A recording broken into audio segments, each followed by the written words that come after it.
You already know what time it is, man. You're here with Exit Fame. I'm live on the Big Dookie Chain Podcast. My dog Chris Tash, Van Stylez, Hush Harden, man. You already know what we doing, man. Like, subscribe. What up, what up? Big Dookie Chain. Myself, Van Stylez, Tash to the left of me, Hush behind the boards. And the guest of honor, Exit Fame in the place. You already. Thank you, bro. Finally got to link up. We got it done. We got it. I knew we was going to get it done. It was just the timing and stuff like that. And you came representing with the Nipsey Hussle marathon gear. Yeah, this is a real one. It's a little, I keep it, man. It's dope. Yeah, appreciate you. What's going on, man? And Victory Lap, one of my favorite albums. Hell yeah, top 10. So, yeah, I mean... Let's get right into it, man. Yeah, I'm going to have to get right into it before Chris does. He came in, he was very wired before we started today. If you catch him like anytime during the daylight hours, I've decided he's maybe a little too much for someone more calm and cool-headed like myself.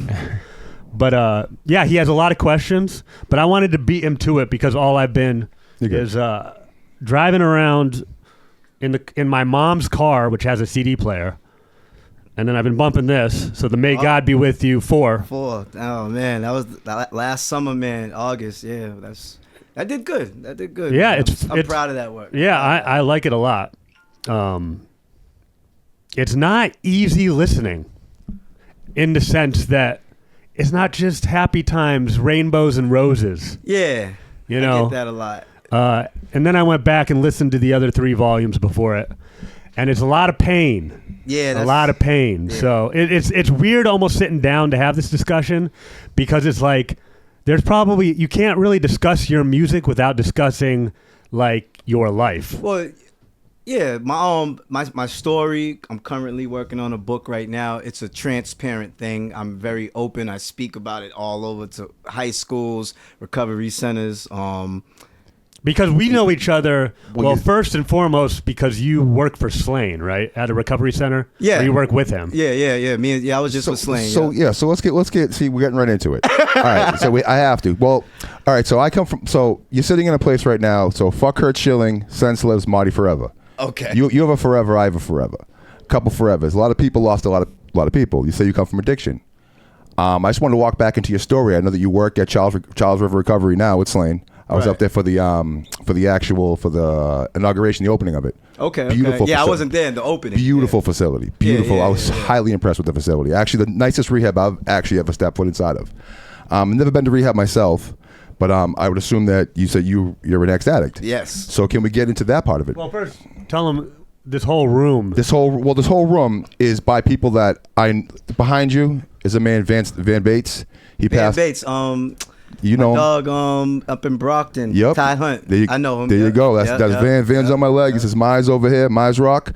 Everybody knows Mize. Yeah. You know what I'm saying? Okay. Sense. That's Sense. He's a graffiti artist out in Boston, and the other guy down here is Marty Forever.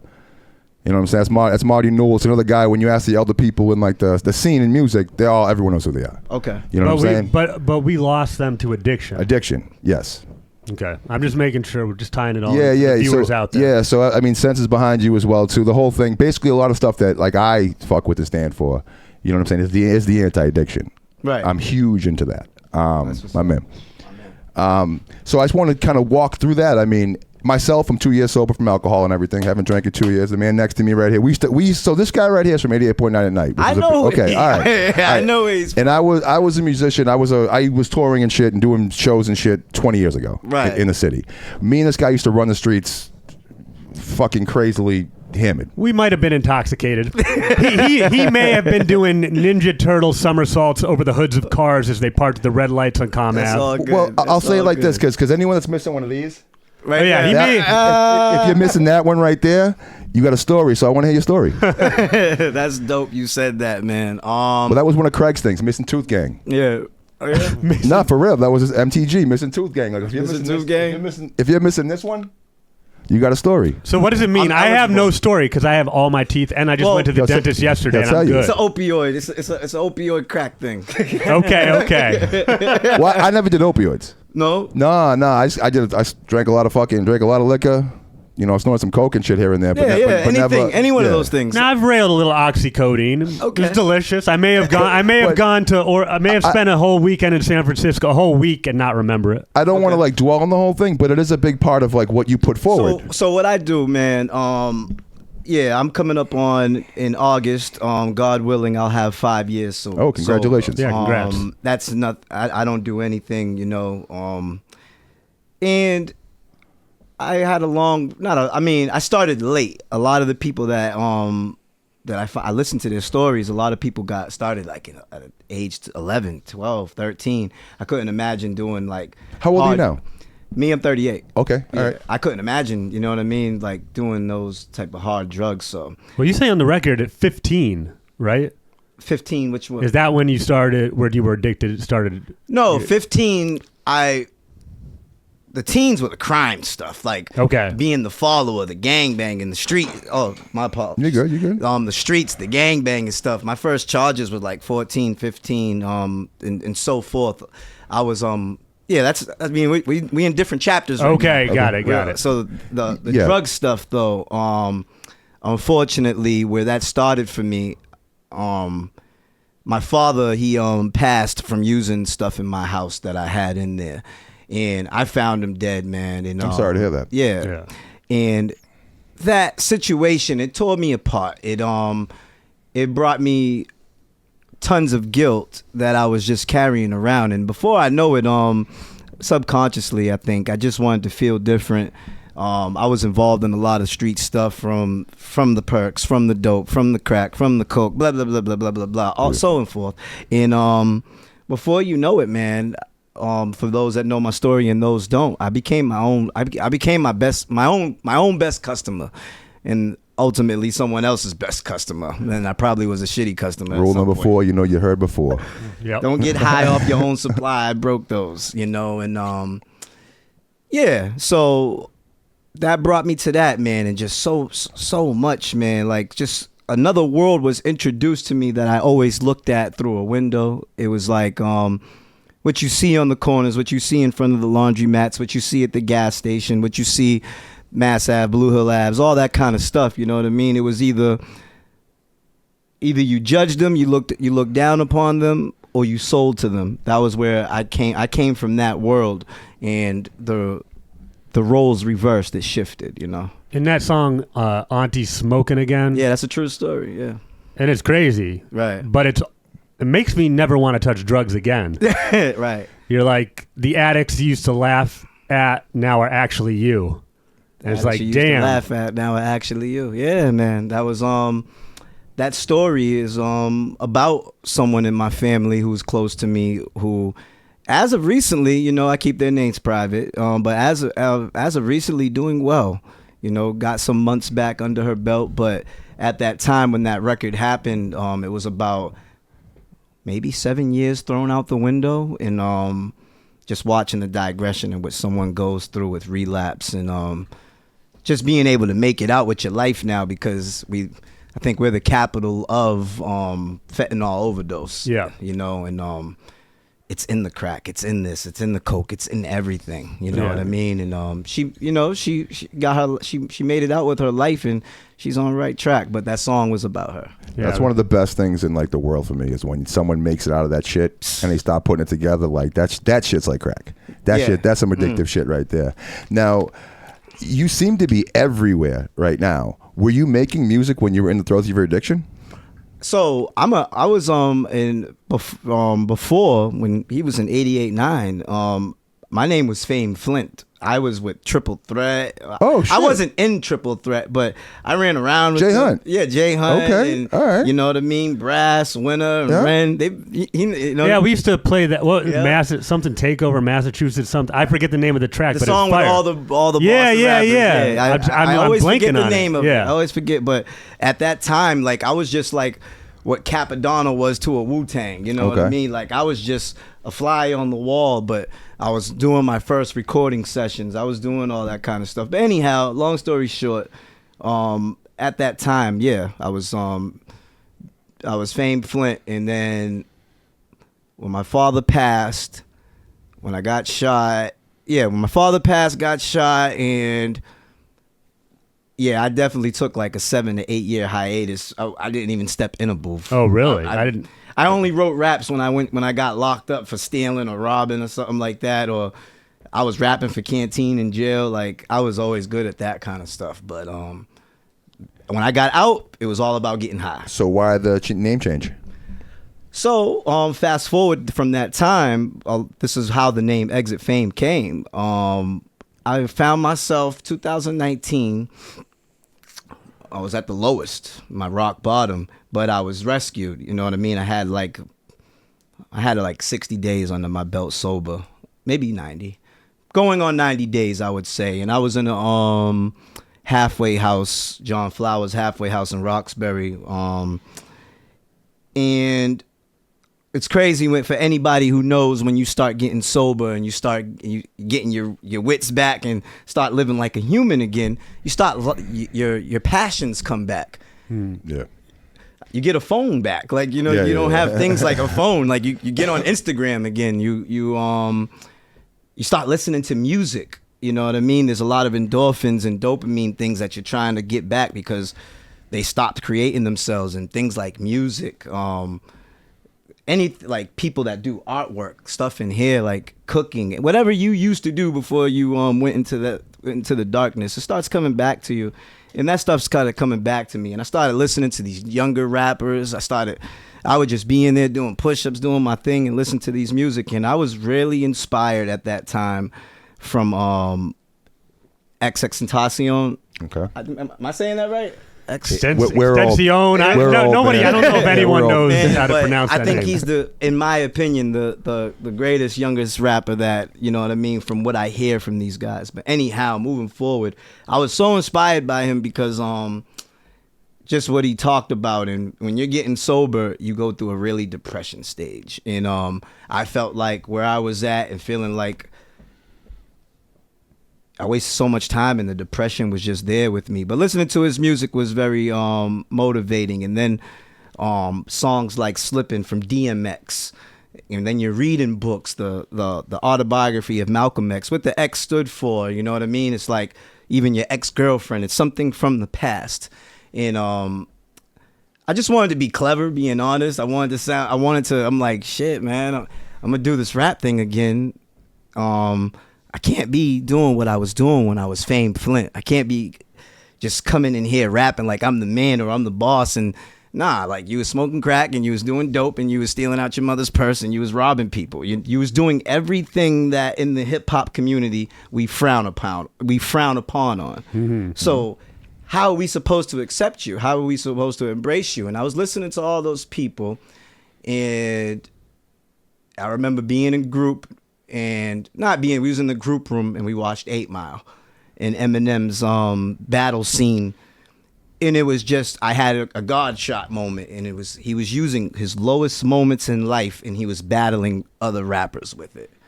And it was like, I went back to my room and I'm writing all these raps. I had my own little studio made in my room, well, I thought so anyway.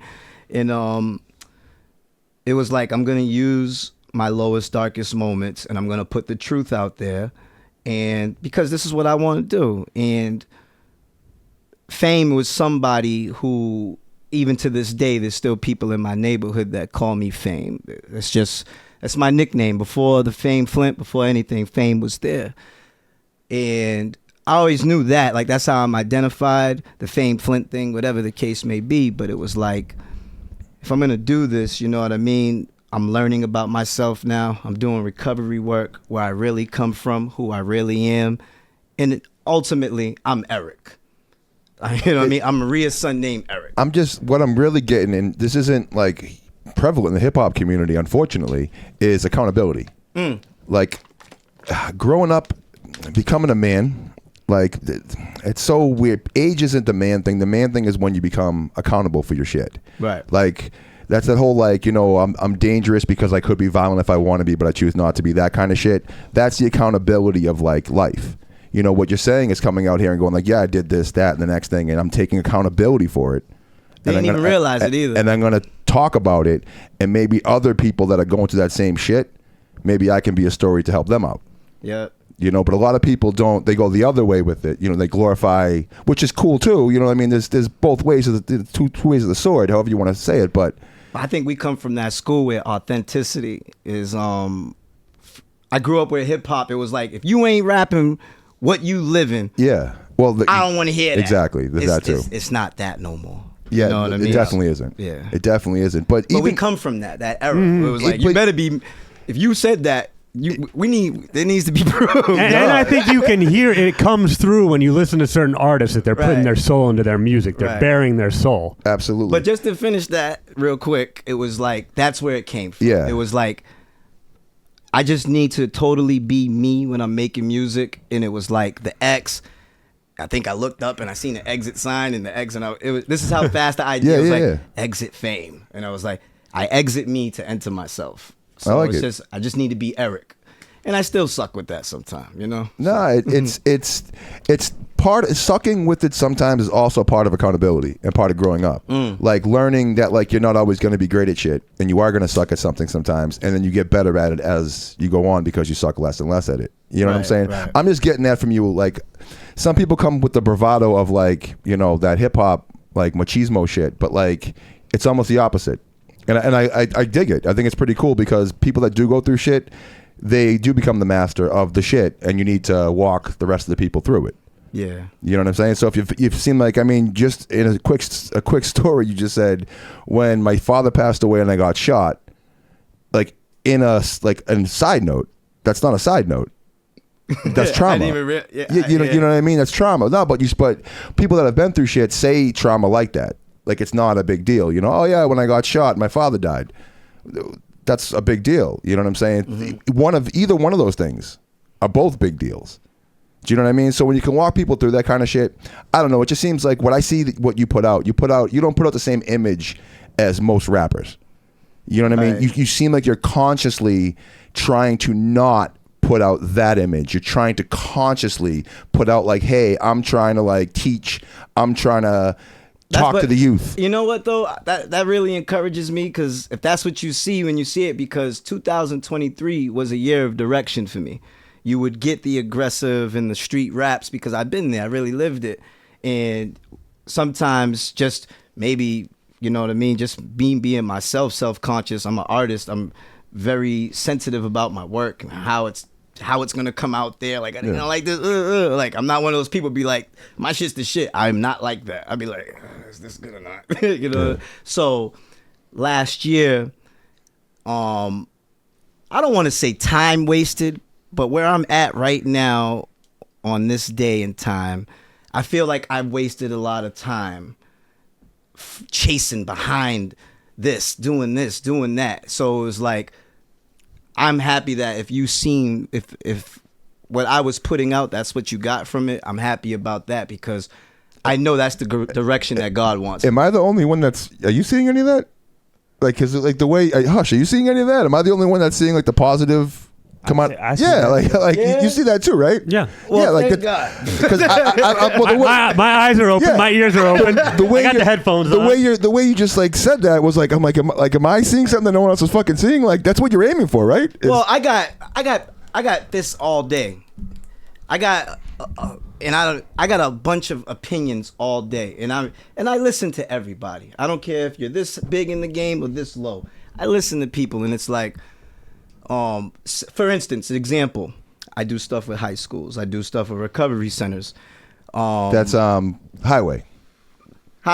I got Be Happy with Freckles. I got Everybody. I got songs with Mathematics. But the song Highway is the one you were actually you're in a school. Like, yeah. That's on the new album coming out. Yeah, the video that just came out. Yeah. Like you saw that, right? He overtook like a whole auditorium. I heard about it from Hush. No, so Hush, you saw that too. Like it's like a school, like where they do plays and shit at school, like an auditorium, and like you took over the whole auditorium, and you're walking through the halls and shit like that. Like that's not the first one. I seen another one. I forget the name of it. That's what I'm saying. Where it so it has like the same thing. Yeah. Are you? Is he like? I mean, this is keeping you accountable too. At the same time, you can't go lie on record and then go back in to the school and be like. So the example I want to say, this will maybe put things into perspective. One time somebody from the city, like politics and stuff, they're throwing an event in Boston and they're looking for people to bring on this big stage that they're gonna do. Like, we need the artists in positive music, and they're paying. You know what I mean? nice bonus. Right. And someone recommends Exit Fame. Mm-hmm. When they go to Exit Fame's page, that just on that day, they didn't go there and see the high school and the kids. They seen an aggressive freestyle that looked like I was a street rapper, and it looked like I could have been either glorifying rapping or whatever, because I'm just, we spit. Yeah. They chose the wrong day, and they looked at it and it was like, oh, we don't want that. So it was like the image. I get the double sword thing sometimes, the way Tupac would. He's a hypocrite, like the things, but then you're saying this, you know what I mean? So I get that a lot from people. But it's like people are complex. We have different emotions at different times. Right. That's what people felt with Tupac. It's like you can feel his emotion come through on the record. Right. So they let the fact that he was a hypocrite, or a lot of people let him off the hook for that, because they understand even within ourselves as listeners, like we have one day when we're fantasizing about maybe being violent. We have another day where we're maybe more grounded down to earth, and everything is affecting us because, But I think that if you're in the religion of hip hop, and I do think hip hop is a religion, if you are a hip hopper, we give each other that benefit of the doubt. Mm-hmm. But if you're just a lady who listens to Taylor Swift or Garth Brooks, and you run a center and this and that, and you have no idea, and that's the first thing you see, that's a 100%. Oh yeah. Hey, well, and I gotta say, you gotta have the yin and yang, like the polarity. See, that's a hip hopper. As a hip hopper, it's true. We're talking about not hip hop. But you know what? That's in like everything. That's in anything for every person, because your first impression is not indicative of who you are as a person. But do you remember when he said that they were paying? Yeah, I know. So that'll take money right off the table. You know what I mean? That's what it is. Scaring the people. So when they're paying, like. So what? So they said to you they weren't interested. You were able to turn this. No, they didn't say it to me. That it didn't even get to me. Yeah. The other person another person just come. Exit, man. You got to be careful what you're putting out on you're a brand now, and people are looking at you like this, and it cost you this, and I'm like. As a hip hopper, you almost take offense. Like, first thing, you know what I mean? Art, yeah, my freedom of art. You're in a position where kids are being inspired, people's addicts that are changing their lives, they're being inspired. You're in a position where you're almost representing to live in the word of God to people. Like you're being a symbol of hope for people. Do you feel like that you're playing that position? No, I don't. But I'm realizing that this thing called destiny is something that you move into. And I believe, you know what I mean? I was going against the grain with a lot of things, and it's like, why isn't this thing ain't working? Why isn't it this thing ain't working? And then you'll see something just comes right easy to you. You know what I mean? So I look at signs. I on a spiritual level. I pay attention to things. Mak-Tube. Mak-Tube, yeah, that's what it is. The whole channel is based around the book The Alchemist. Oh, okay. Mak-Tube is just, you're always supposed to be when you're supposed to be there. There's no good, there's no bad, there's no right, there's no wrong. It just is. Life is just life. But the whole book is about this character, this protagonist, following, like, once he starts paying attention to the signs all around him, he views them as like omens that are taking him suddenly his life has direction. The universe is always talking to you. Right. Are you paying attention or are you just ignoring it? Well, I want to ask now. Right. So like, I like to do a lot of inspirational stuff online myself. And at first I didn't embrace it, but I do now. And I actually enjoy it. You don't get messages. You don't get like people telling you that you're inspiring them. Because I just asked you if you feel like you're inspiration. You said you don't. But I have a feeling that people must hit you up and tell you that you're inspiring them. I'm just a humble person. I understand, but there's a truth, humbleness, a confident humbleness. All right, got to know when to be humble and when to be confident. You know, when you're an inspiration to people, that's a time to be confident, because you're not being like, I get the humble brag and I get the whole righteousness, and you don't ever want to have ego. Tough thing, right? Ego is tough, but to be a leader, you need ego. And to teach, you need ego, because you need to hold that esteem that people will look up to you. Do you understand what I'm saying? Yeah, and to get to the place that you need to be to teach people, you need ego to get to that fire. You got to be like, you can't fuck with me. That's why I'm getting through this fucking shit. Like, you know what I mean? To become the master. So there is like a balance of ego. So it's okay to say that I'm inspiring when you're inspiring, because that's a positive net. Right. Do you know what I mean? Like, that's adding to the world. Like, it's not taking like, oh, I'm great and I'm taking. No, you're giving. Nah, I feel you. You know what I'm saying? So I mean, you should embrace that. If you don't embrace it, yeah. I think when you said it, my first thing was just to not act like I'm the shit. I'm the shit, yeah. But there's a difference. I mean, Hush, we talk about this often, right? There's a difference of like acting like I'm the shit and also knowing who you are. Well, after you put in the work, there is a point like when you put the work in, like you shouldn't offend people by knowing like I put the work in for this, so like I'm good at this. Like at a certain point, you know? And also when people are like the direction, the attention like looks at whatever that is, whether it be you or something else, whatever it may be. When people start looking at you for direction, like you've already stepped into that role, right? And like I feel like that you're trying. I mean, I don't know you very well, so I don't know what you're trying to do. But the image that the energy you give out seems like that's what you want to do. You want to inspire and help people and tell people the path ain't this, the path is this. Yeah, I mean, if Exit Fame has a mission statement, it's definitely to show the world what God can do with someone from the absolute bottom.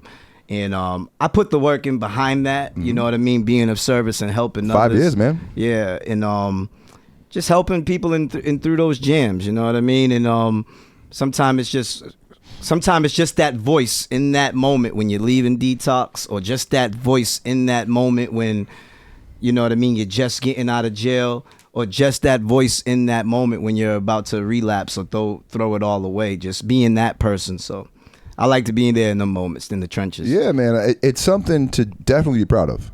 You know what I'm saying? Appreciate you. Yeah, I can just, it's, as far as hip hop goes, you don't see that be, I don't want to say it's like a focal point of what you do, because it's not like what defines you. It's not what I'm saying, but it definitely stands out prominently because there's not a lot of it.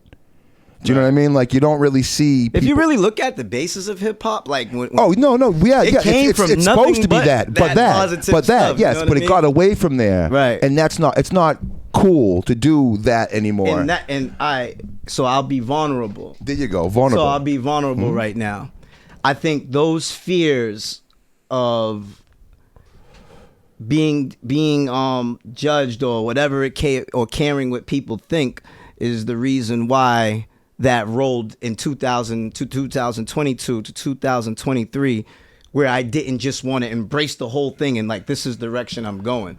But then you talk to people like my dog 8-Zip, or you talk to people like in the game, and you speak to these people and they're like, nah, that's what you do. That's just like you guys. Yeah. What we see, that's what you do. And it's like, that's what you got to embrace. Because being authentic is just important. Right. You know what I'm saying? And your story is your story. And not a lot of people make it out the other side. Like, I thought you were a lot younger. You're 38. You made it through all that shit. You made it through jail, addiction, and getting shot, and you're still fucking alive. Right. That's Yeah. But I come from the school of like, all right, maybe when you were 20, you don't want to talk about that, but when you're in your 40s, if you don't talk about that, you're a bitch. Like, because the roles reverse. Because now it's like your job to talk about that, because there's not a lot of people that can. Right. Especially to the people you're trying to talk to.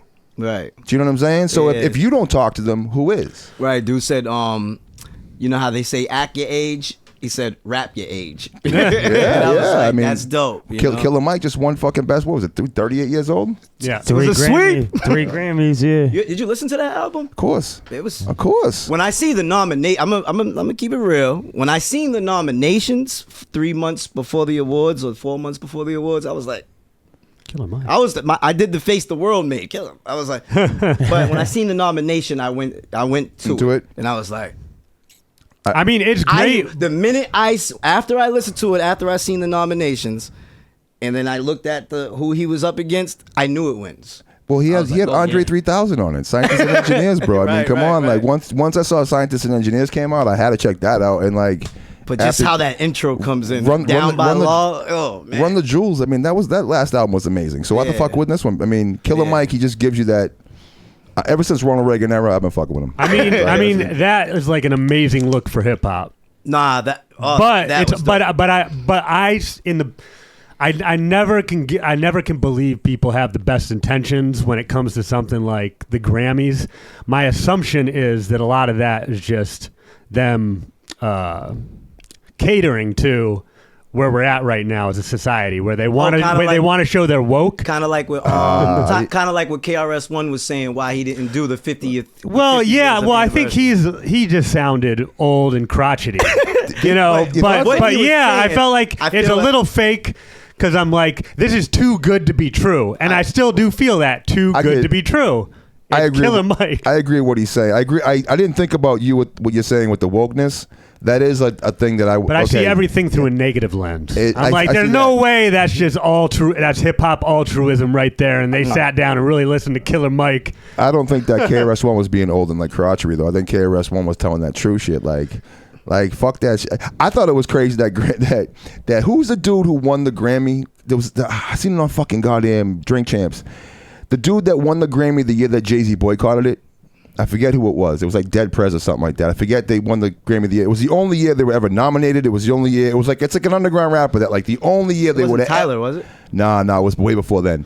But the funny part is, like, Jay-Z now is like, he's like leaving the Grammys early and shit. Like, he's not even going to them anymore. I thought Jay-Z's thing was just corny. And he's won like 100 Grammys at this point. I feel like he pulled a Kanye and the same thing. Well, the other dude who was gonna like, because he's telling a story on Drink Champs, trying to think what the fuck it is, and he's like, yeah, man, that was my one shot at getting a Grammy, and I couldn't go because Jay-Z boycotted it, and now Jay-Z just like doesn't even show up to the Grammys because he doesn't even care about it. You know what I mean? Yeah. I mean, I feel like I would have respected it more if KRS-One was like, this is how I feel, just to be real with you. Like, you never supported real hip-hop before, so now just because we're in like a woke day and age, you want to suddenly ride hip-hop's dick 50 years? Yeah, 50 years. But then if afterwards, he had been like, but at the same time, we're moving in the right direction. So, yeah, I would love to come and accept the invite to the Grammys. Yeah, as other artists were. Right. Like, let's acknowledge both sides. Even if you're late to the party, you still showed up to the fucking party and brought a present. So thank you. Like, I accept this gift. Can hip-hop be both, though? It can. That's what I'm saying. But can hip-hop have, like, everyone else go?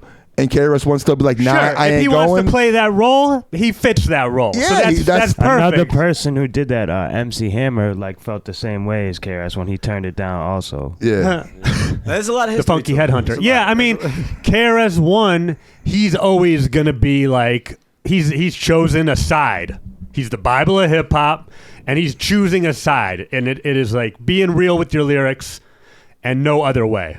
And he's just like, all these dudes that are faking the funk. But that's what we come. That's what we come from. But I feel like I'm more evolved than that. Right. I can see both sides. Yeah, but KRS-One and play both sides of the fence. KRS-One doesn't have to be. He doesn't have to be. His place in hip hop is cemented. Yeah. But for some of us, it's like, I mean, I love like what's happening in hip hop right now. Like, I love the new sound. Like, I don't take that back. But the way I hate what's happening in a lot of hip hop right now. But the way I look at it, though, the reason why I embrace all the genres, no matter what the age, no matter what the thing, because I remember, like, let's go back to 94, 93, Doggy Style, and all this kind of stuff coming out, and playing Snoop Dogg's album. And my mother or my uncles or whatever the case may be, my aunt, I remember it now. That ain't no rap. That ain't no hip hop music. And it was like we almost took offense to it. You know what I mean? Like, what? They didn't say that about Doggy Style though. No, but I mean, there was shit out that they were saying that about, but not Doggy Style. They were stepping on his CDs. They would do like, right. This is not music. It's not rap. And they're coming from Public Enemy, Boogie Down Productions. So the first thought we Kane had, and fucking. But the first thought that we had, as youngsters, was get your old ass out of here. 100%. So I don't want to be the disgruntled, angry old man. Well, also, to the new music, hip hop evolves. Yeah, but also there's just an interesting like the dichotomy of the Chronic and Doggy Style.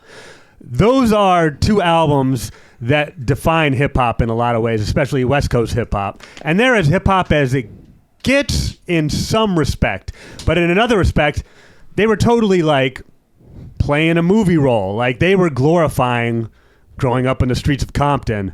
And like everything that is Sexy Red or like any of these like current rappers that were like, oh, she's only focusing on, show. That whole, like all of Doggy Style and the Chronic was just a celebration of your vices.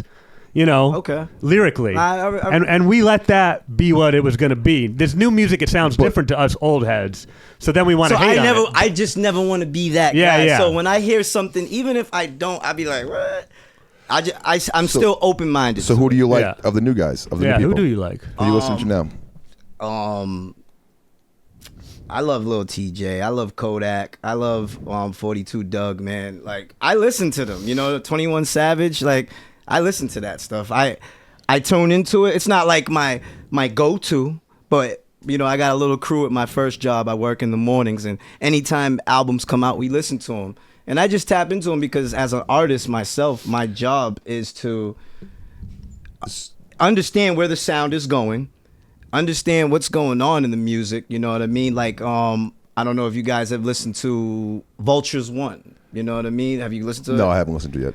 I haven't. It's good. I like it. Despite who the person is that makes the music, I was just listening to the sound. This is still a person in his 40s. This is still a person in his 40s, and the sounds are evolving, and I'm like, the kids like this. Because when I go to these high schools and I do the music in front of them, it's the kids, man. It's the kids that are streaming. It's the kids that I'm like, yeah, man, like, it's for everybody, man. And you just got to recognize that you're always going to be like stuck in what you were listening to in high school to a certain degree because those were your formative years. Right. So the music was affecting you more then. So you had more time to just listen to music and be out smoking, drinking, whatever, listening to music. So like even in the Boston scene. Yeah. In the Boston scene right now, you got some amazing young talent in the Boston scene. Yeah. I make sure that I'm listening to these people. I make sure I'm tapping into Nay Speaks. I make sure I'm listening to Kiwi for, you know what I mean? Yeah. I make sure I'm listening to Sir Clark and all the rap, because I'm like, their sounds. I'm listening to C4 and I'm like, their sounds are amazing. Yeah, you know what I mean? It's wisdom to like learn from the youth and like, not just from your elders. You know, I don't want to be like I never want to be the disgruntled grumpy old guy with hip hop. Speaking of grumpy old guys, and back in the day, Tash just put on his Dookie chain. We have Alzheimer's. We forgot to put the chains on. Yeah, we got a Dookie chain you up right now. Me? Oh yeah. Yeah, you man. Okay. Forgetting the most important part. Damn. Okay. We don't have our uniforms on. He said we don't have. See, I want to take it back. What was your first cassette you ever got? It had to be cassette because you're old now. You're old like us. All right. I'm 43. All right, I'm 38. Yeah, so you had to get what was your first cassette? OGs in the game. I bet. Put time in. What was your first cassette? First cassette. I want to say it's Dog Food, but I think it was Onyx. All We Got Is Us. So you skipped Doggy Style and went straight to Dog Food. I think I got them both on Christmas. I remember, but I think it was Onyx. All We Got Is Us. I think that was my first cassette. And then strictly for my niggas with Tupac. I ended up getting, after I realized my brain put it together that this is where the music was. I was like, all right. So I stole, rest in peace, Kamal, my cousin. I stole Strictly for My Niggas from his car, and I had All We Got Is Us. Dog Food was first, and All We Got Was Us was second. The Dog Pound. Yeah. I had those three cassettes. Let's play. And what song did you burn the fuck out of on that? I actually got expelled. I got not expelled. I got kicked off the school bus because I was playing the bitches ain't shit but hoes and tricks. Click on your sins. Yeah, that one. And I was singing that on the bus like in 4th grade, loud in the back. I got kicked off the bus for that. I had a little walk. I had a yellow. Remember the Walkman with the gray buttons, the yellow one? I had that one. Yep. That's like the one you can run with. That's like the sports with the little metal for the headphone that had like the little the cotton. Yeah, man. I remember everything with it. So, in terms of like being an inspiration to anyone from any walk of life, like your backstory, there's no one. I mean. You can't really beat your backstory in terms of like you having gone through some shit. And we learned that at the first track off of May God Be With You Volume 1, or the first one, I Got Shot. Damn, I love that song. And I'd be like, I got to get that back out, man. I love that song. That's my type of hip hop. That's my favorite song on May God Be With You 1. And it's wow, you really listen. No, I I know. Furthermore, I know that you start speaking to God. You do the Serenity Prayer, which is my mother's favorite prayer too. Right. Give us the strength. What is it? What's the Serenity Prayer? Know the difference. Cover us to know the difference. God, grant me the serenity to accept the things I cannot change, the courage to change the things I can, and the wisdom to know the difference. Okay, thank you. Right. My mother would be very unhappy to know that I still couldn't get it without help. Right. But you guys were great there.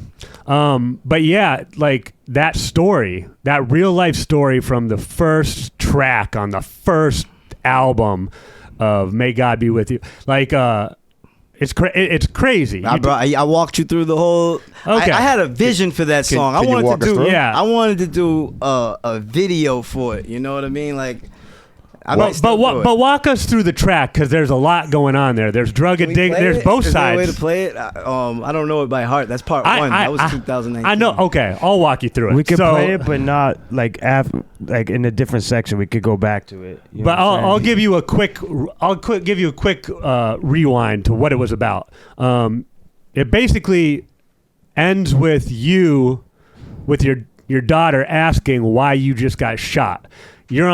You got shot 4 times in front of your daughter. Yes. But leading up to it, like it was just a Sunday. Your grandma's at church, and you're addicted to drugs, and you're snorting something with fentanyl in it. Yeah. Yeah. This was around the time when fentanyl. Like the police report. Yeah, right. Yeah. So let's run through these. Let's run through this series of events. Vlad Stylez. Yeah, Vlad Stylez. Vlad Stylez. But the song is so vivid. Yeah. Like, this is all allegedly. Yeah. Allegedly. Yeah. No. It's. We just like to say allegedly before everything anyway, just in case. Damn, I love that beat. I remember. Yeah, the beat is fire. Who was doing the production on that? Cy Puda. Shout out Cy Puda. Yeah, I remember that. I'm gonna put that out. Yeah, I'm gonna start pushing that. But anyway. But yeah, walk us through that track because it is your life. I'm not gonna sit here and lie to you. Because he doesn't remember it. I am memorizing like these 3 freestyles right now. I'm like on this exit hell run. I don't remember it word for word. Like you were fucked up on drugs. This girl. Not why I wrote it. No. But in the story, this Russian girl hits you up. She says she just hit mother. Yeah. Okay. Oh, that's your son's mother. She wasn't my son's mother yet in the song. Okay. Yeah. So this is your son's mother to be. But at that time, she's, I guess, like hit a lick in that she got drugs off of the guy she was sleeping with. And his jewelry, yep. I remember and his that. jewelry. Yep. So she hit you up being like, I'm coming by with drugs for you to sell and possibly use. Nah, you're bagging up work. No. All she had was money. All she had was money in jewelry and stuff. She was coming to get stuff from me because I just made a move. That's what happened. Okay, but you were dealing drugs while doing drugs. Yeah. So there's a lot going on monkey there. Trying to sell bananas. Yeah. Damn. Right. So you think like you're fucked up on drugs. Somebody comes to your door and you're like, you got the wrong house, man. Like some kid who keeps looking back over his shoulder. Yeah. But you're not thinking much of it because again, you're fucked up. Not even thinking nothing of it. And fast forward, your mom comes back home from church, or your grandmother. Is it grandmother or your mom? My mother. Your mother comes back home from church, and your daughter's there, and you're actually bagging up drugs while they're both in the house. Your daughter walks in on you bagging them. I used to just keep my door closed, and that's that. But how old was your daughter at the time? So this is 2017. 2017. She's 19 now. I'm not good with math like that. Okay, but she walks in. Terrible drug dealer. She walks in on you while you're bagging up. Yeah. But fast forward a little. Somebody's back at the door. The door's ringing again, or somebody's knocking on the door again. You go back out thinking like it's your baby mother to be. She was there with the jewelry and the money. Yeah, and I was mad because I told her to go through the back, and then the doorbell rang. So I was like, I didn't want my people to see her. You know what I mean? And then, so I rushed to the door. Mm-hmm. Yep. Yeah. Open the door. And immediately you open the door and it was like a brief second, like 1 second, and it was just like whack, whack, whack, whack, whack. You know what I mean? Just getting shot. So you got shot 4 times. Yeah. I'm not gonna lift my shirt up. I appreciate you not doing that. Tash has a no shirtless men rule in this studio. Right. Yeah, but I still got we believe I got you. stapled all up and everything. Okay. But one went through the leg, 1, 2, 3, and then the elbow. Yeah, that's how it went. 1, 2. 1 through the knee. Has it been so long you forgot? I know. Like fucking, yeah. And then your mom goes running out of the front door with a frying pan. Facts. Yeah, that's a fact. And your daughter, your 19-year-old daughter, is bringing over. She wasn't 19 at the time. Sorry. Did we get that answer yet for the math? How old? So at the time she was. Yeah, I don't know. All right. I'm not good at math either. Yeah, but she basically comes over with 12. Okay. 12 So you got a 12-year-old daughter that she sees you get shot. Yep. She comes rushing over with stuff to plug up the bullet holes. The bullet Yeah, she wound. just came over Your with bleeding. And this man just posted about his daughter. She just turned 19, right? Yeah, she's That's in the same. Northeastern. This is the same person you're talking about. Yeah. Oh, okay, she's going to yeah. Northeastern College. Yeah, Yeah, yeah. Congratulations on that. Northeastern Yeah, University yeah. right now. Thank you. Just came back around on that. Yep, I'm tapping Okay. in. Yeah. So he's very, very up to date on your social media. I'm not up to date. I'm just relating what I hear in the music. Well, it sounds like you know me. It's just like a weird thing because with your music is so personal. Yeah. That somebody a complete stranger will get to know more about you. Someone said that to me at my job. An older timer than me that bought a CD from me, and they said the same thing. Like, I feel like I know you now. Yeah, there's no way not to. Well, we have to ask since we're here. How does getting shot change your life? Yeah. For me at that time, I went through a phase of PTSD. I went through still right now, if a real big balloon probably went off, I'll probably be like, you know what I mean? But that wasn't my wake-up call. All right, so don't bring the balloons in. Never mind. Yeah, Shit.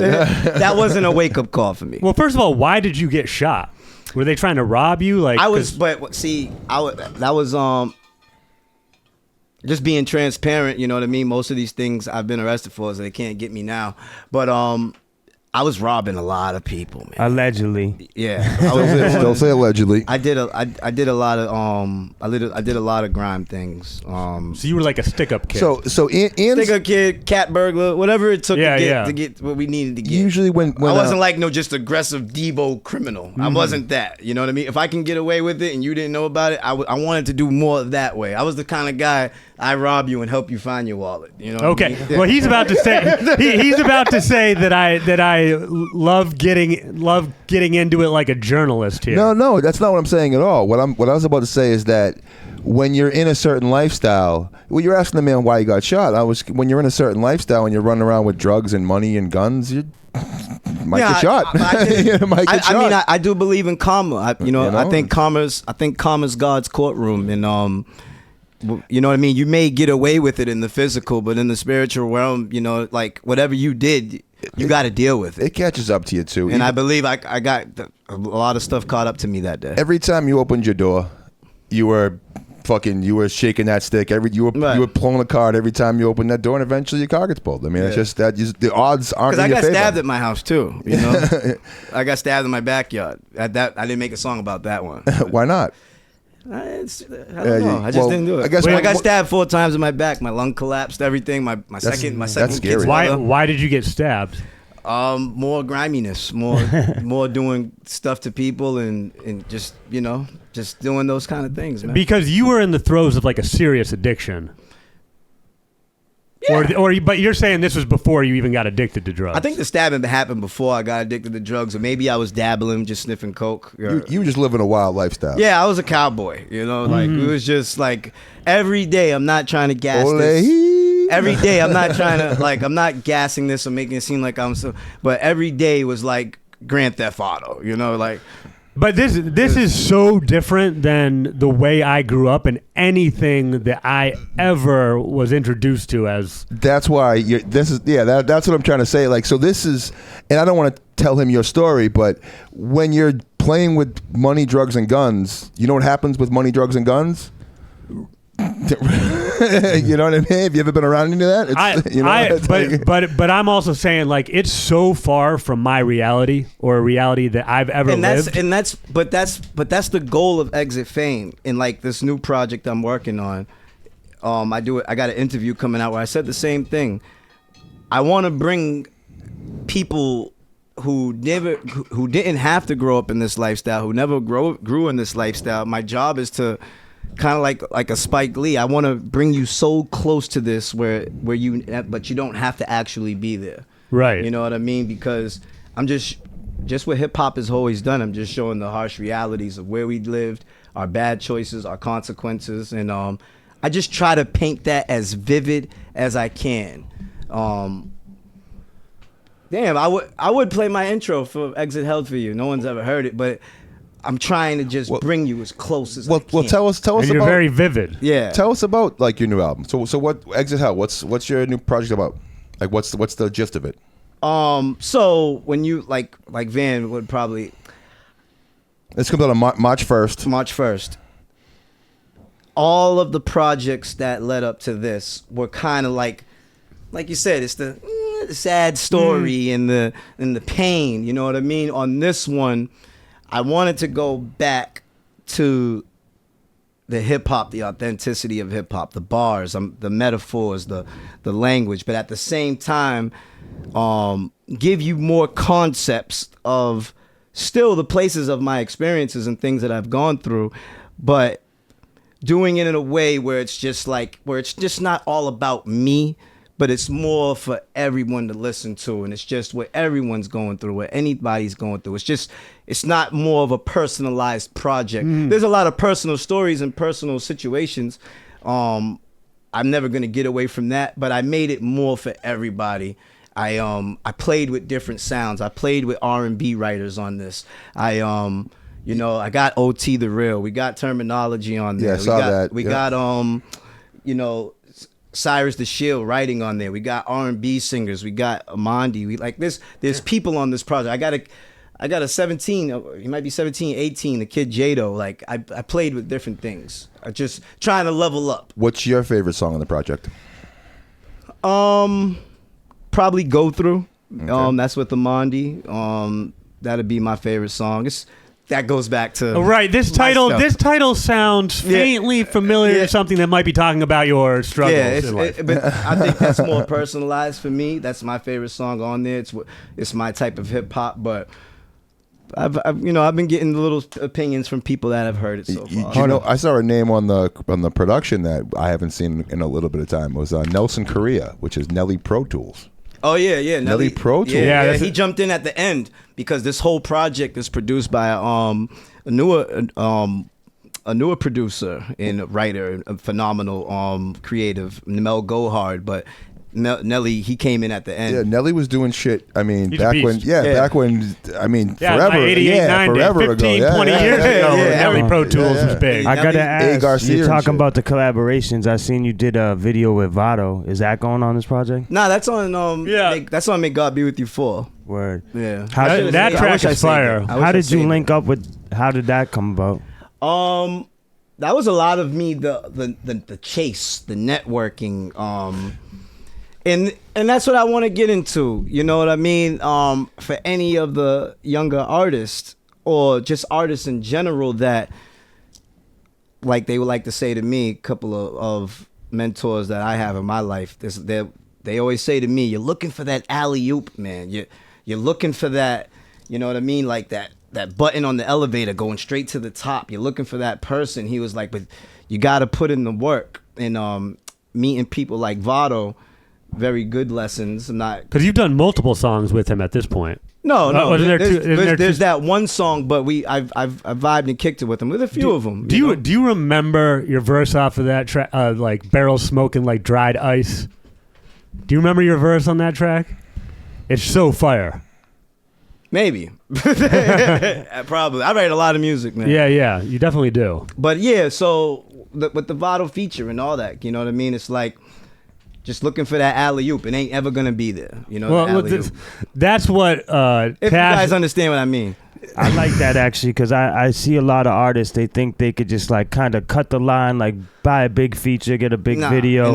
And it's like, if the people ain't there for you, they're not going to be there for you just because you got so-and-so with you. But I feel like at this point in your career, like, you deserve those features, and it's like you already established yourself, so I feel like now is the time for those bigger features. But I've seen some shit. I've seen some shit in my day. I've been involved in hip hop now for over 20 years, so that's a long time. Right. And when you did those end of the year recaps, talking about how much money you spent in 2023 and 2022, what were the numbers again? The about, wasn't it like 50 grand you said you spent? That was 2022, not and the 23. one before that was like 115 grand or something, wasn't it? I don't want to quote the numbers exactly. Okay, it was around 50. I'm all about authenticity, but it was like 100 and it's grand. not like I got the bag. Like, this is just you spending your money that's coming from here, coming from there, collectively. But because you're working 2 jobs full time right now. Yeah, definitely. And it was 100 grand one year. You said the dream is expensive. Yeah. Well, we need to talk about I haven't seen anyone be so fucking transparent about how expensive the dream can be. So when I saw you post that, I was shocked. Right. I'm still shocked. I mean, but 2023, still recovering. But every year I'm cutting it. I'm cutting. Right. You got down to like 30,000 something in 2023. Because man, like I was just saying with Hush, man, there is no alley-oop. And it's like a lot of those marketing dollars. And once you find out, even to put one song on the radio to get BDS spins and what goes into that, it's like what Young Dolph was saying, 250,000 on one record. The traveling. So payola still exists. Oh, absolutely. You know what I mean? Absolutely. Because we hear the Dame Dash Jay-Z stories showing up with the briefcase with $500,000. But this was me just chasing what I think is gonna work. Like, this is it. All right, well, like, you know what I mean? Like, not realizing that these people that are already solidified in the game, you have no relationship with them. They don't know who you are, and I don't want to say they're taking advantage of your dream and taking advantage of you in a vulnerable state, but they're almost just looking at you like a customer. You know what I mean? And it's like, I've been a customer for a lot of things in hip hop. And these are expensive lessons. The only way I ever learned to play poker was by losing money. You know what I mean? The only way I ever learned to be a rapper and to do this kind of stuff is. But I feel like most rappers want to front and act like they don't pay for features. They don't pay to get in the. They don't pay to get in those rooms with somebody like Vado. They don't like have to pay to. I mean, Vado even these CDs, you got to press up. The thing about that, I always got that kind of like, rappers get it twisted. Like, there's no shame in paying artists or like whatever to get ahead. But the thing is, you got to know how to flip it and make it make sense for you. So that's why I was saying, like, at this point, he's established his brand. So the features, he can make stuff back on that. It's not just like a random feature, like, at this point. Right. So I'll give you an example. Yeah. Exit Fame, 2019. COVID hits, 2020. I'm getting sober. I got money from the government. All this kind of stuff's happening. And somebody who you don't know his real life, you don't know what he's going through, but you see that person with a blue check pop through your DM, and he's responding to you. Oh, I want to screenshot it. I want to show you who's talking to me. Like, I want you guys to see this shit. Yeah. And this person's just like, I got to get my bills paid. Hey, how much are we doing feature? I listen to your music. You're so inspirational. 25,000. You know, like, whatever. I'm just throwing a number out there. They never like. I even heard it from one jewel that I got even from Millie's. It was like these relationship, these features have to come from pure relationships. It's your negotiations. It's OT the Real said to me, he was like, you don't get what you. I'm butchering this. You don't get what you deserve. You don't get what you deserve. You get what you negotiate. Yeah. You know what I mean? And when you, unfortunately, Massachusetts, we're always in the back. We're always in the shadows. So the minute that the average artist, I'm not going to say everybody, and this is me I'm talking about at that time, the minute the game gives you a little piece and like just a little look, you get excited about it. contracts, agreements, negotiations, all this shit's out the window. It's just like, let's get it done. You're just excited. Well, it's funny you said The Game there, because The Game is notorious for being in rappers. No, not The Game. Not The Game. No, I know. No, you're talking about The Game. Yeah. But it made me think of The Game, who's notorious for having whoever's on his team be online like. I want to feature you on this mixtape, up and rappers. But what I'm saying is, it's like all of these things. I've lost a lot of money being excited and being naive. Yeah. And then you get to a point where it's like, all right, if I'm gonna do a feature with you, what comes with that? Not just the 12 bars and not just you're gonna help me push this record. Mm-hmm. Because we come from a day and time and a day and era where if I'm doing music back in the day, let's use another example. I want to open up, say, Cypress Hill. This is how far I'm gonna go back. Let's say Cypress Hill is doing a show, or Wu-Tang is doing a show in Boston, and you're gonna be an opener for it. The reason why I would be an opener on that show back then, because I got a chance to meet these people. They're gonna get to hear my music. You know what I mean? Yeah. And it was like the same thing. I want you guys to see me, or I got you guys to bring me into the world. So if I do a feature with you, I could take a picture with Michael Jackson, but if I only post it, it's only my demographic is right. You're not keep reaching that whole new audience. Are you gonna bring me into your world? Yeah. So now your audience sees me and give me a chance. That's where I was missing it. You're taking all these pictures, you're doing all these things with all these famous people, but only the people that know you are seeing it.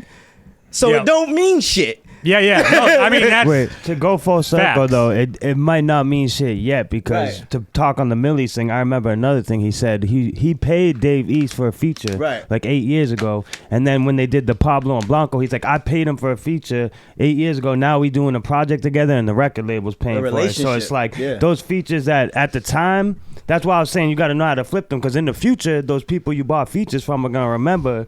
And you know what I mean? As you so it's a buy-in. No matter what, it's exactly. a buy-in. But know the game you're playing. I'm not mad at anybody for taking another artist's money. I'm not mad at that. This is the game. And one day you want somebody to do it for you. Shame on you if you didn't know the game you was playing. But back when you were naive, you got so excited and you were like, hell yeah, I'll throw you some money for 12 bars. Yeah. And then like, what are you going to do with the 12 bars? You know what I mean? So now I'm in a position with this newfound knowledge, and I got... Because Vado's in the video. Yeah. But now I have agreements with artists. I got agreements with people that I'm doing these songs with. I got some features in the cut that are coming out. And yeah, so... It's making sense now. It's all coming together, but it's from the relationships and messing with good people, you know. Relationships. I mean, you're someone that you have to be like the mayor. Like, you have more pictures in more places. Do you ever sleep? I mean, like, it seems you're always somewhere. So you're everywhere I show. Right. So the stats. Let's taking it back to the stats. When I look at all of that stuff, my goal for 2024 is to cut that for more than half. Okay. But get more out of... You want to do more with less. Yeah, more with less than 15 grand.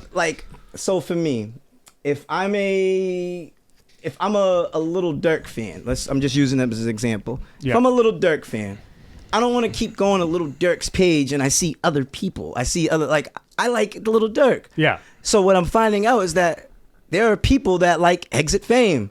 I come to your stuff because I want to listen to you. I don't want you looking like a fan and you're an artist yourself. Yeah. I am humble and I am a fan of others, but it's like, come on, man, like, we're rooting for you, you know what I mean? But it's like when I came in here, like you said to me in the beginning, are you rooting for yourself? You know, So I went through a really strong change between 2023 and going into now, finding out who I am. You know, so if that makes sense of what I'm saying. It does, man. It does. It's just one of those things. If you add in the transparency with like the stats that he brought up, along with like the mayor and being the pictures and stuff, that's kind of what it does take, though. I mean, you have to be in all those rooms all the time. Every single one of them. You can't miss a single one of them. But your intentions, you need to understand. Sometimes I would just drive to New York because when I really thought about it, I remember somebody I was with, why are we here? And I was like, yo. And I really had to think about it. And you look at yourself in the rearview mirror like, why the fuck are you? Yo, but that's so true. Even like with getting on the shows with like a bigger artist, if you got to pay to play, right? Like, what's your goal? You need to keep the end game in mind. Like, you ever seen the Batman movie with Heath Ledger where he was Joker? Yeah. Remember that scene where he's talking about, he's like, I'm just like a dog and I'm just chasing the tire. I wouldn't know what to do with it, but I got it. You know what I mean? Right. Like, some people, for a lot of people, it's like that. And that's where I had to, what are you doing? And then it always takes you back to, what are you doing this for? And then we go back to the beginning where it's, you're doing this to bring hope to people, to show people that you can change. Is that why you're doing it? I had to realize that and embrace it. So that means that you got sidetracked. So what does that mean when you go to an event like, and it's a bigger artist, a nationally known artist, you go to that event, you're networking. So it's networking. Like, yeah, you're keeping in mind, like, I want to be an inspiration to others. In order for me to do that, I have to get in other people's ears. Mm-hmm. And in order for me to do that, I need to have I need to like stand on the shoulders of giants. So have relationships. Stand on the shoulders of giants. I think that's the name of like a book or something. No, that's dope. But like, there's a lot of jewels in this podcast. There's jewels. But like, that's why we wear the Big Dookie Chain, the jewels. The Big Dookie Chain. But like, once you realize the bigger mission, that might motivate you to like not just have a completely random conversation while you're back there with these bigger artists and their management. You want to be working towards closing the sale. So I'm gonna be real. I'm gonna get real transparent. Okay. I'm gonna get real transparent. My vulnerabilities. What you just described is what an artist is supposed to do. I would be so caught up in this social media shit. I'll get up to one of these people that the right conversation can possibly change your life, but you're so caught up in the views and the likes, the first thing you ask for, can I get a picture? Yep. And you get the picture and you just walk away. You know what I mean? Like, because what you're we're programming ourselves every day with this shit. And my job at this point is for the artist to be so transparent so you can understand, don't do this. The same way I'm telling you don't do the drugs and you ain't got to go through this. If you total all those totals for the last 3 or 4 years of how much money I spent, you don't have to go through all this. You don't have to do this. I'm trying to give you guys the blueprint of an artist upcoming and what not to do and what to do. What was the biggest lesson you learned not to do? Pay to open for a show. Why? I've spent over $3,500 to do all that, and I'm not bitter. I appreciate all my experiences. And I love the promoters, and I'm not shitting on them. I love the promoters that give you tickets to make your money back. I agree with that. But there are situations where that doesn't happen, and you're just like kids. Just like kids play doctor, kids play house. You're playing rapper. You're just playing rapper, and you want to go because fucking Mary J. Blige or whoever is doing this show and their hard-earned time has brought out 3,000 people in this arena. So you think, if I open for this artist and 3,000 people see me, which could be cool, you know what I mean? Like, if you're good, you're good. But most of the time, just like us, if I go to a show, I hate the openers. I want the artist that I came to pay to see come out. But that's just how it is. But I understand the game, so I've been to that situation. But that's also a someone little else bit. finally said what you say all the time. Someone else finally said it because he says this all the time. It's like, but sometimes at least do one song. Like, he's doing another one. You know, it's like I'm gonna go get a drink. But that's also what comes with having like being in the industry. You're more seasoned, so you're just exhausted with going through the same routine. But to some younger people, they might see you and be like, this artist is my hero's co-signing them. I would say if I was going to pay to play, I'd be like, well, am I going to be the act right before the artist, or am I 4 acts before the artist? Like, where are you in the lineup? I was with Conway the Machine from Griselda. Yep. I had the opportunity to go to the Conway show. Yep.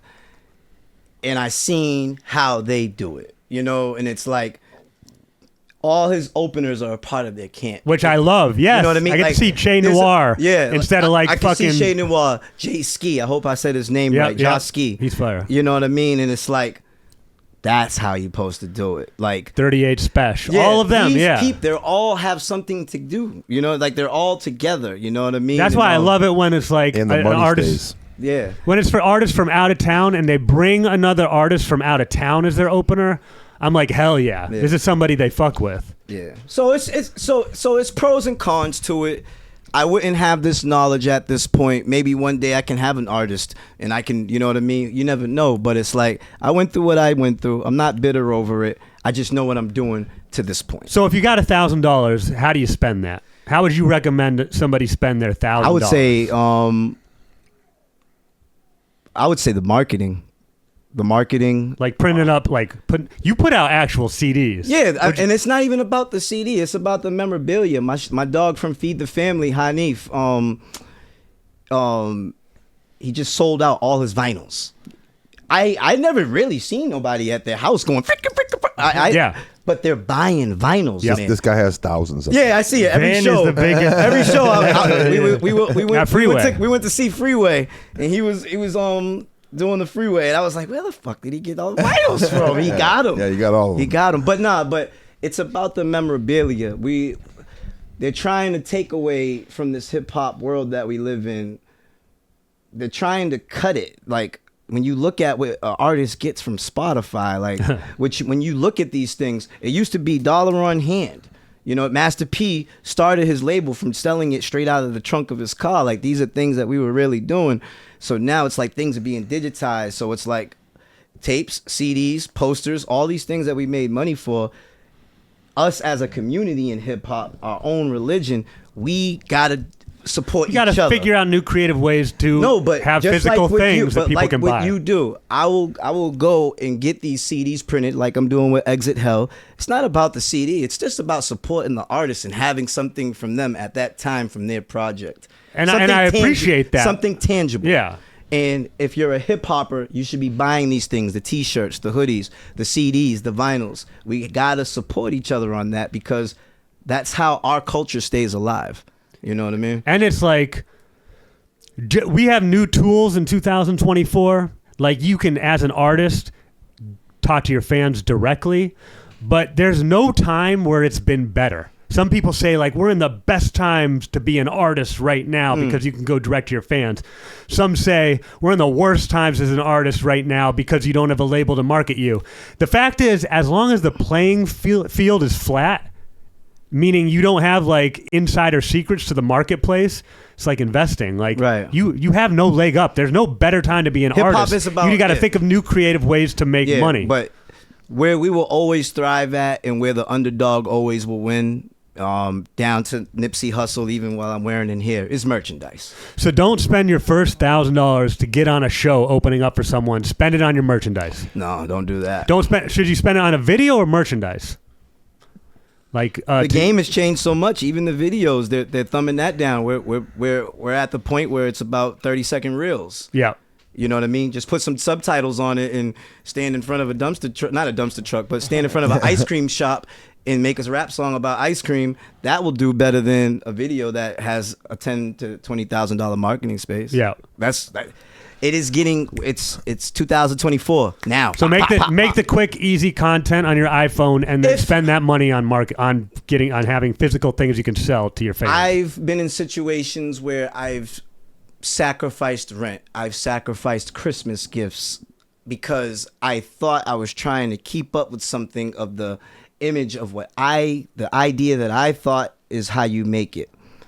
Now what I realize in anybody, use what you have and what you can afford. Mm. Use what you have and use what you can afford and let the talent speak. That's what I would say. Speaking of talent, all right. Exit Fame. Favorite Exit Fame bar? That's unfair. Come on, man. Come on, man. Right now, what echoes in my head from my own raps, bad choices make your life hard.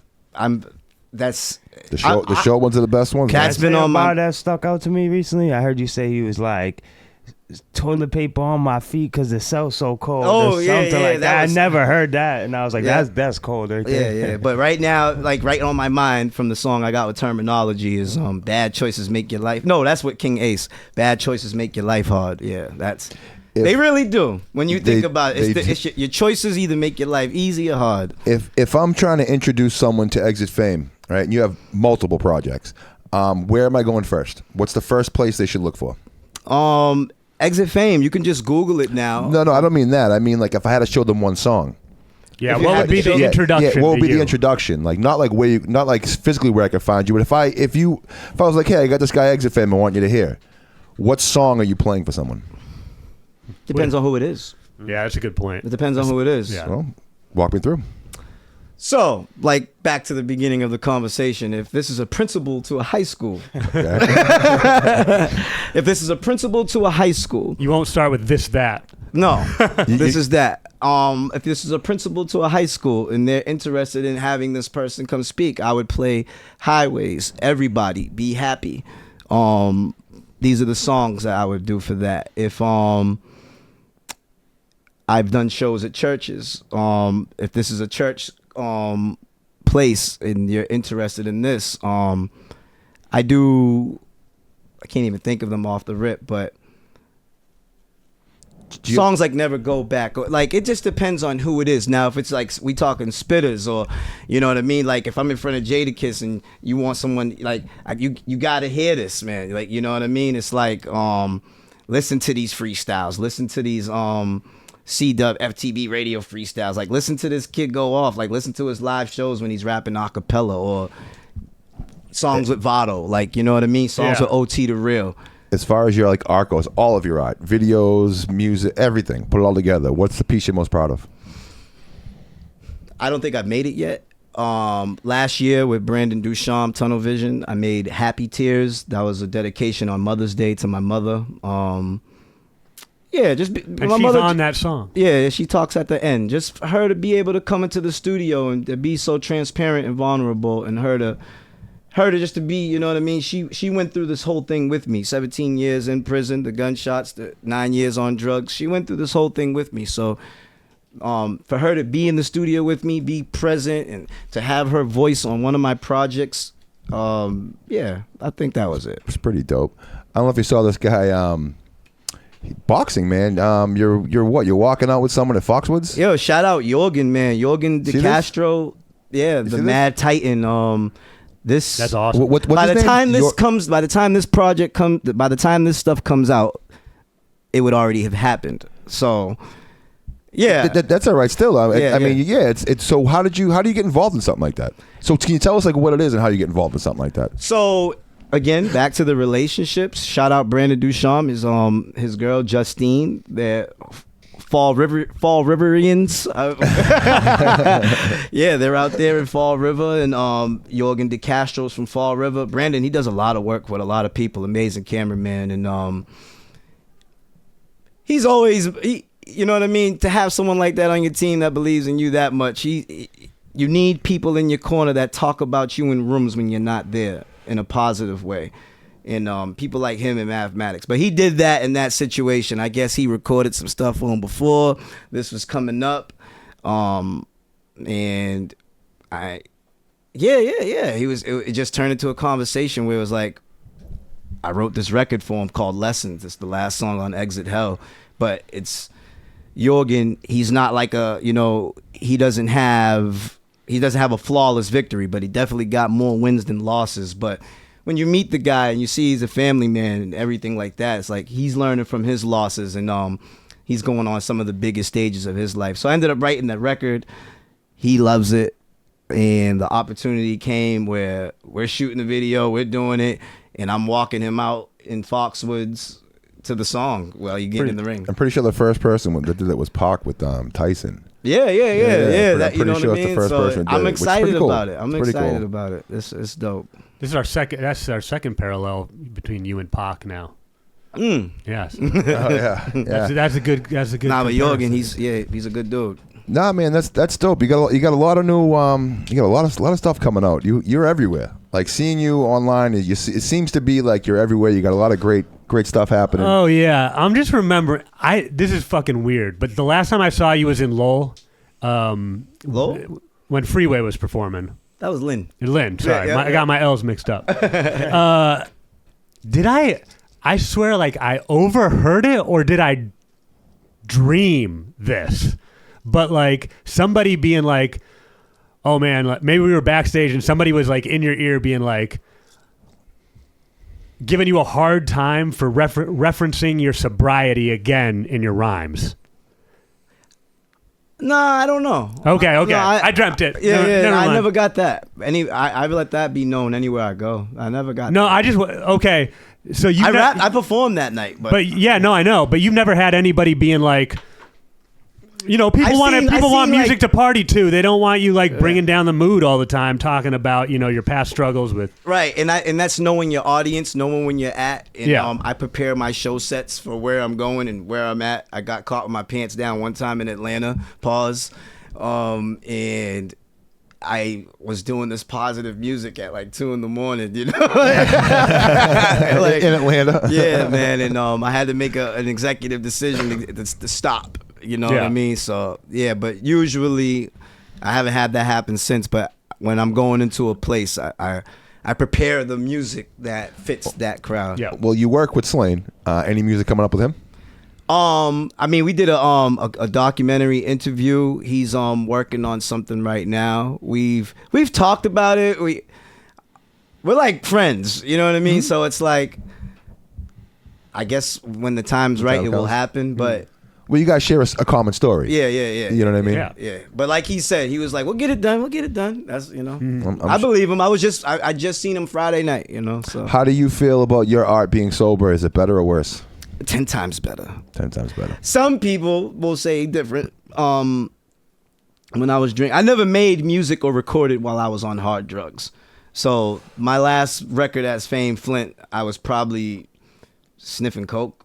But even just drinking and shit like that, like drinking all that, yeah. Because even just that, I was very I was very confident and cocky and boisterous and all about that, the street stuff. Alcohol and drugs definitely make it easier to be boisterous. I was talking a lot. Yeah. Well, we've been going for an hour and 15 minutes. You have anything else you wanna ask him before we do current events and get to the music? Well, I mean, I get you also mentioned your brother a lot throughout these, and that's something that people who have lost a loved one can relate to. What happened with your brother? So, I lost a real brother at a young age to a fire in a house, and then Unc Dange, who was a person that was like my brother. My mother know his mother, like somebody you grew up with, and 2022 he passed. That was May God Be With You 3. He passed. Because you would be always shouting him out. Always, and it's Unc Dange forever. I carry the label on and the majestic name, and we just keep it going, But yeah, he passed, man. Wait, who was he to you? He was just like he was. So this is a person that I grew up with. That I've known since probably 9 years old. Okay. But you know how it is. That's my brother. Mm-hmm. And then people, and then I remember people say, his brother died, and I was like, I didn't feel like a need to correct it and be like, that's not my brother. But I was just like, all right, cool. So we just let it rock. And how did he pass away? He with the playing with the pills and stuff. Okay. Stuff like so another that. addiction story. Yeah. I lost a cousin to that 25 too. Yeah, so man. It's not the game's not fair no more. Yeah. That's what that sense lives. Marty Forever is same thing. I see you do all the time. Still out here though. Yeah. You know what I'm saying? That's what all that shit is, man. Right. It's one of those things, man. Yeah. Keep doing what you're doing. People need to hear a voice like yours for sure. And I'm embracing it 100%. Well, yeah, man. So that's everything about this interview has been interesting as shit. Like it keeps going in circles, But for right now, can you tell everybody where they can find you? Go right in this camera. Instagram, shows, anything coming up, all that stuff. You already know it's Exit Fame, Big Dookie Chain. You can find me at any platforms, Exit Fame, EXITFAME, all capital letters, one word. I'll be in Foxwoods on the 23rd. We got some other stuff coming up with the city. Exit Hell, March 1st. And if you're seeing this, download Exit Hell, pre-order. If you're seeing this, by the time it's already out. So, yeah. That's dope. Van, what do you want to tell these guys right there? Hit like and subscribe. It's the Big Dookie Chain. Fuck Her Chilling. Sense Lives. Marty Forever. Unk Unk Dange Forever. There you go, man. That's what it is, man. Peace. That's what's up.